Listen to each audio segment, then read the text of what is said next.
Hello all, welcome to DST tales Telugu. ఈరోజు మన recipe వచ్చి పానీపూరి అండి. దీనికోసం ఓవర్ నైట్ నానబెట్టుకున్నటువంటి పచ్చి బఠానీని కొద్దిగా వాటర్ యాడ్ చేసుకొని 5 నుంచి 6 విజిల్స్ వచ్చే వరకు హై ఫ్లేమ్లో స్టవ్ మీద పెట్టుకొని విజిల్స్ వేయించండి. ఇప్పుడు పానీ కోసం ఒక ఇంచు అల్లం ముక్క, 4 నుంచి 5 పచ్చిమిర్చి, ఒక గుప్పడు కొత్తిమీర, ఒక గుప్పడు పుదీనా ఆకులు వేసుకోండి. తర్వాత ఒక 3 టేబుల్ స్పూన్ వాటర్ వేసుకోండి. ఎక్కువ వాటర్ వేయకండి, మెత్తగా గ్రైండ్ చేసి పేస్ట్లా చేసుకోండి వీడియోలో చూపిస్తున్నట్లుగా. తర్వాత ఇప్పుడు మనం ఇందులోకి కొంచెం చింతపండు రసాన్ని యాడ్ చేయాలండి. ఒక చిన్న నిమ్మకాయ సైజ్ అంత చింతపండు రసాన్ని తీసుకున్నాను. అలాగే రుచికి సరిపడినంత ఉప్పు, మీ దగ్గర చాట్ మసాలా ఉన్నట్లయితే చాట్ మసాలా కూడా ఒక 1/2 టేబుల్ స్పూన్ యాడ్ చేసుకోండి, అది ఆప్షనల్ అండి. తర్వాత కొద్దిగా వాటర్ కూడా యాడ్ చేసి బాగా మిక్స్ చేసి ఇక్కడ సరిపోయిందో లేదో చెక్ చేసుకోండి. ఇక్కడ నేను మార్కెట్లో అవైలబుల్గా ఉన్న పూరీలను తీసుకున్నానండి. సో వాటిని కొద్దిగా ఆయిల్ వేసుకొని డీప్ ఫ్రై కోసం పూరీని అన్ని వైపులా ట్యాప్ చేస్తున్నానండి.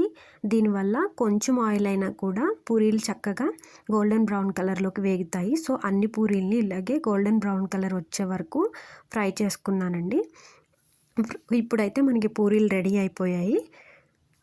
ఇప్పుడు పూరీలోకి స్టఫింగ్ కోసం ఒక ప్యాన్లో కొంచెం ఆయిల్ వేసుకొని ఒక మీడియం సైజ్ ఆనియన్, ఒక మీడియం సైజ్ టమాటో కట్ చేసి వేసుకోండి. దాన్ని కొద్దిగా ఫ్రై చేయండి. ఎప్పుడైనా చాట్లోకి నెయ్యి ఉంటేనే టేస్ట్ బాగుంటుందండి. సో అందుకని 1.5 టేబుల్ స్పూన్ నెయ్యి కూడా యాడ్ చేసుకున్నాను. అవి కొంచెం బాగా ఫ్రై అవనివ్వండి, ఉల్లిపాయ టమాటో. ఈలోపు మనం ఉడకబెట్టుకున్న బఠానీల్ని చెక్ చేసుకుందాము. తర్వాత ఈ బఠానీల్ని కొద్దిగా మెదుపుకోండి, వేడి మీద మెదిపితే మెత్తబడతాయి. ఇప్పుడు మనం ఆనియన్స్ కొంచెం ఫ్రై అయ్యాక 1.5 టేబుల్ స్పూన్ కారం యాడ్ చేసుకోండి. అలాగే రుచికి సరిపడినంత సాల్ట్ కూడా యాడ్ చేసుకోండి. కొంచెం ధనియాల పొడి, గరం మసాలా కూడా యాడ్ చేసుకోండి. యాడ్ చేసుకొని ఒకసారి ఫ్రై చేసుకోండి. అన్నీ బాగా ఫ్రై అయ్యాక ఇప్పుడు మనం ముందుగా ఉడకబెట్టుకున్నటువంటి బఠానీలను కూడా వాటర్తో సహా ఈ గిన్నెలోకి పోసేసేయండి. స్మాష్ చేస్తూ ఉండండి. అలాగే ఒక గ్లాస్ వాటర్ కూడా యాడ్ చేయండి. యాడ్ చేసి ఇక్కడ ఉప్పు కారం ఏమైనా కనుక సరిపోకపోతే అడ్జస్ట్ చేసుకోండి రుచికి సరిపడినంత. తర్వాత కొత్తిమీర కూడా యాడ్ చేసుకోండి. ఇప్పుడు కొత్తిమీర యాడ్ చేశాక మొత్తం అంతా ఒకసారి స్మాష్ చేసుకోండి. ఇట్లా గరిటతో మెదుపుతూ ఉండండి. ఇప్పుడు ఇందులో హాఫ్కి పైగా ఒక బౌల్లోకి తీసి పక్కన పెట్టుకోండి, అది పూరీ స్టఫింగ్లోకి. ఇప్పుడు మనం మిగిలిన దాంతో చాట్ చేస్తున్నాము. సో దానికోసం ఇంకొద్దిగా అదే ప్యాన్లో కొద్దిగా వాటర్ వేసి మనం ముందుగా ఫ్రై చేసుకున్నటువంటి ఒక 3-4 పూరీలు స్మాష్ చేసి వేయండి.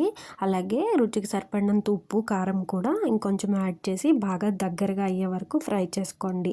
ఇప్పుడు మనకి చాట్ కూడా రెడీ అయిపోయిందండి. దీన్ని ఒక బౌల్లోకి తీసుకొని సన్నగా తరిగినటువంటి ఉల్లిపాయలు, కొత్తిమీర అలాగే నిమ్మకాయతో సర్వ్ చేసుకోండి. ఈ వీడియో నచ్చినట్లయితే లైక్ అండ్ షేర్ చేయండి. కమెంట్ చేయడం మర్చిపోవద్దు.